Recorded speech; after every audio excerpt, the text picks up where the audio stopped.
Hello, Rama Pupoda. Hope all are in good health, feeling great, wonderful, having a happy and peaceful life. Now let's continue with next devotee, Sadhu Brahmanyam. Bhagavan had already undergone 4 surgeries under the best doctors. How did all these doctors come? That is the beauty of Bhagavan's direction. Dr. Subramaniam, who was named Sadhu Brahmanyam after he took sannyas, went abroad in 1930 as the request of the government of India. His mother, an ardent devotee of Bhagavan, stayed in Arunachala during this period. When Dr. Subramaniam returned from his stint abroad, he came to Arunachala to meet his mother. Being an intellectual, he first visited the ashram bookstore and bought whatever books were available. On entering the hall, he placed the set of books before Bhagavan and prostrated. Bhagavan bent forward and touched each and every book before returning the books to Dr. Subramaniam. Bhagavan turned to the doctor's mother and inquired, "Is this your son?" Then he looked at Dr. Subramanian. With that one look of grace, a doctor who had no spiritual aspirations and who had just returned from abroad got the realization. Here is God. Here is the Sadguru. Soon he started coming to Bhagavan every week. I became closely associated with Dr. Subramanian, especially after he took sannyas. He told me that this one look of Bhagavan transformed him radically. The set of books that he placed before Bhagavan became very precious to him because Bhagavan had touched them. He no longer regarded them as mere reading material. He placed these books in his puja room and offered worship to them, not as a ritual but because he believed that they were special. He bought another set of books to read and started practicing self-enquiry. I asked Sadhu Brahmanian, "Did you ever ask Bhagavan any questions?"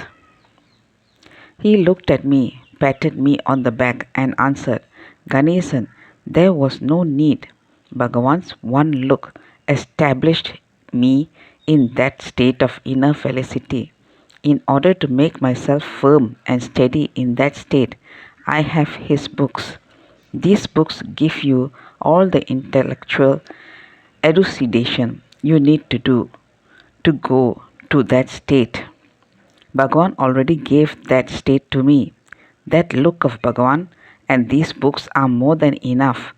There was no doubt in my mind. After this experience, Dr. Subramanian was made the Director of Medical Services and Public Health, the highest post in the government health department. Referring to this, he would often laugh and comment, "Do not worry, Bhagavan will not only give you the highest spiritual state, but also look after your physical and mental needs." He continued, "How beautifully Bhagavan gave me that post. On account of my position in the government, I was able to procure all the necessary instruments for Bhagavan from various hospitals in Chennai. When the small tumor on Bhagavan's arm recurred after its removal in April 1949, as Doraisamy Iyer asked me to bring a specialist from Madras, I acted immediately. Dr. Rajan, the Minister of Health, was a good friend of mine, and he gave me a free hand. I was able to operate within the framework of the rules and regulations laid down by the government. Radium treatment, the best treatment for cancer at that time, was offered to Bhagavan at the ashram. The best of surgeons came, and I felt blessed that I could offer this kind of service to Bhagavan, my one and only God and Sadguru. I was able to continue this service till his Mahasamadhi on April 14, 1950. He was ever so compassionate.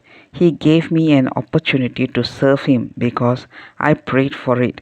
He gave me this opportunity till the last breath of his life. Sadhu Brahmanyam could continue no longer because he became emotional on narrating his experience. After Bhagavan gave up his physical body, Dr. Subramaniam too retired. He dedicated his life to the pursuit of self-enquiry. He built a cottage and named it Ramana Kutir. When I entered the cottage the first time. Let's continue on the next chapter. Thank you. Bye bye. Rama Rama Puppodu.